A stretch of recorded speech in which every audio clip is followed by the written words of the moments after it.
You know, one of the questions I'm asked often is, how do I know when I'm ready to date? How do I know when I'm ready to date? Some people think it's about age, and so they're looking, what's the right age? But I believe there's several factors you need to consider to ask yourself if you're ready to date.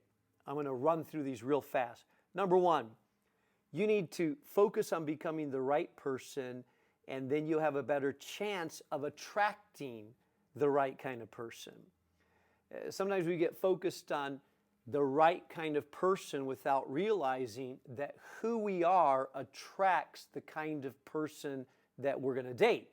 And so we need to focus on self-transformation. Secondly, determine in advance what qualities you're looking for in a person that you'll be dating. Sometimes you don't know if you've run into that person because you haven't defined, what am I looking in a person? What's really important about the person that you're looking to date? Number three, make spiritual compatibility a non-negotiable. You know how many people I've run into that engage in missionary dating?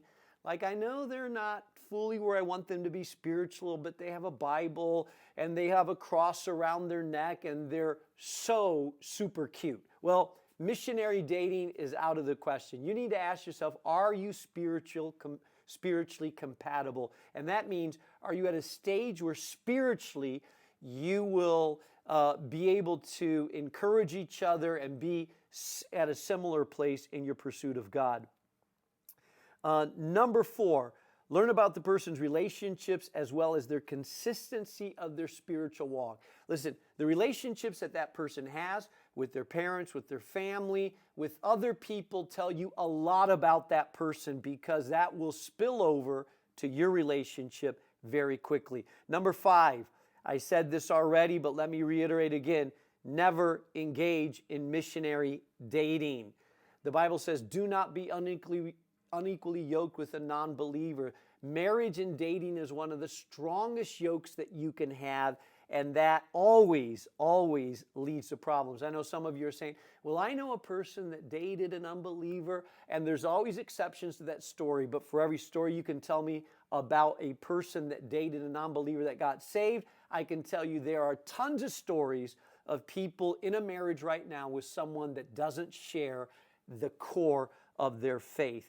And number six, and lastly, seek advice from spiritually mature people, parents, friends, mentors, pastors, before you start dating. You need to get input from people that know you, that know where you're at, that can speak honestly into your life and give you some coaching as to whether they think or not that you would blow up a good thing that God could bring into your life. So there you are, some thoughts before you start dating.